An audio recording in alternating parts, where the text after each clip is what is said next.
श्री गणेशाय नमो नमः। सरस्वती नमस्तुभ्यं वरदे कामरूपिणी विद्यारंभम करिष्यामि सिद्धिर्भवतु मे सदा।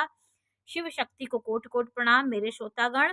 आज मैं आपको बुद्ध आदित्य योग के बारे में जानकारी दे रही हूँ। ये बुद्ध आदित्य योग किन किन भाव में बैठे तो क्या फल देता है, किन किन राशियों में बैठे तो ये क्या फल देता है, किस तत्व की राशि में बैठे तो ये क्या फल देता है, इस बारे में मैं आज आपको जानकारी दूंगी।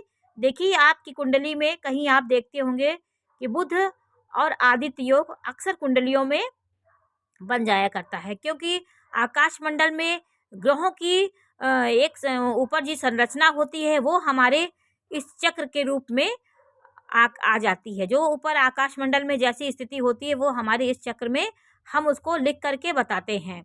तो ये हमारे ऋषि मुनियों की एक बहुत प्राचीन विद्या है। किस तरह उन्होंने आकाश मंडल को उस ब्रह्मांड को देख करके और इस तरह इन्होंने उन लोगों ने इस चक्र का निर्माण किया।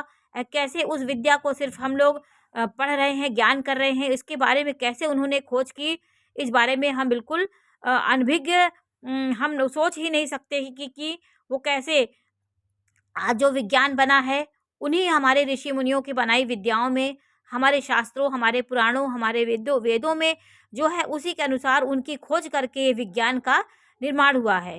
तो देखिए, आकाशमंडल में सूर्य जो होता है, वो बुध जो होता है, वो सूर्य के आसपास ही भ्रमण करता है। तो ये योग अक्सर कुंडलियों में बन जाया करता है। आगे होगा, पीछे होगा, लेकिन बहुत दूर ये बुध सूर्य के नहीं होता है। तो बुध आदित्य योग अक्सर बन जाया करता है कुंडली में। तो ये एक सूर्य और बुध का एक योग होता है। बुध बुद्धिमान होता है और सूर्य आत्मा का कारक होता है। तो आत्मा आपकी विशाल होगी, बुद्धि होगी, तो आप सबको जिम्मे आपको सबको एडिट करने की क्षमता आपकी होगी, नेतृत्व करने की क्षमता होगी। तो ये योग बने, इसमें दूषित ना हो, इसमें शनि ना हो, राहु ना हो, तो ये योग बहुत कारगर आपको जीवन में फल देता है। तो ये कुंडली किस भाव में पड़ी, किस राशि में, किस तत्व के ग्रह में पड़ रही है, तो इस बारे में मैं आज आपको जानकारी दे रही हूँ कि इसका क्या फल होता है, इसके बारे में भी मैं जानकारी दूंगी। देखिए, मैंने ऐसे लिख करके इसलिए बता दिया कि आपको इसमें समझ में आए। बुध आदित्य योग किसी भी भाव में बन सकता है और उसका अलग अलग फल होता है। तो बुध आदित्य योग प्रथम, पंचम और नवम, जैसे मैंने आपको बताया था, ये केंद्र त्रिकोण होते, ये त्रिकोण होते हैं। तो ये त्रिकोण भाव जो होता है, वो अग्नि तत्व से संबंध रखता है। तो इसके स्वामी मेष, सिंह और धनु, इसमें अगर हमारे इस भाव में यदि यह योग होता है, तो व्यक्ति सफल व्यापारी और धनवान होता है। केंद्र में त्रिकोणों में अगर ये बुधादित्य योग हो तो, और यदि 2, 6 और 10 दूसरे भाव, छठवें भाव और 10वें भाव में पृथ्वी तत्व राशि में ये अगर बुध आदित्य योग बनता है, तो वो व्यक्ति बहुत काबिल और योग्य होता है। उसके अंदर एक गुण ऐसा होता है कि वो सबको अपनी ओर, अपनी काबिलता से सबको डील करता है।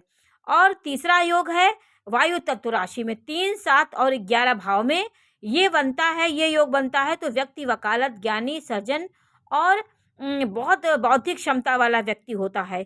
क्योंकि वायु तत्व राशियाँ बौद्धिक राशियाँ होती हैं, ये बुद्धि और ज्ञान के मामले में बहुत आगे होती है। तो इसमें यदि इस भाव में यदि बुध आदित्य योग पड़ता है, तो व्यक्ति वकालत, ज्ञानी और सर्जन होता है। और यदि जल तत्व राशियों में बुध आदित्य योग हुआ, तो ये व्यक्ति डॉक्टर, वैद्य, रसायन शास्त्री और व्यापारी और ये औषधियों का ज्ञाता होता है। तो 1, 4, 8, 12 भाव में ये बने तो ये होता है।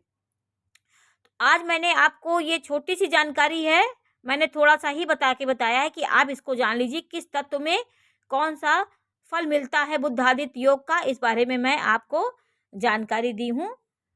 तो आप इसको भी ध्यान से देख लीजिए कि ये अग्नि तत्व 1, 5, 9 राशियाँ मेष, सिंह और धनु राशि अग्नि तत्व है, और 2, 6, 10 ये पृथ्वी तत्व है, 3, 7, 11 ये वायु तत्व है, 4, 8, 12 ये जल तत्व है। तो इसमें इस भाव में बैठने से क्या फल होता है, इसके बारे में आपको जानकारी दी। नमस्कार।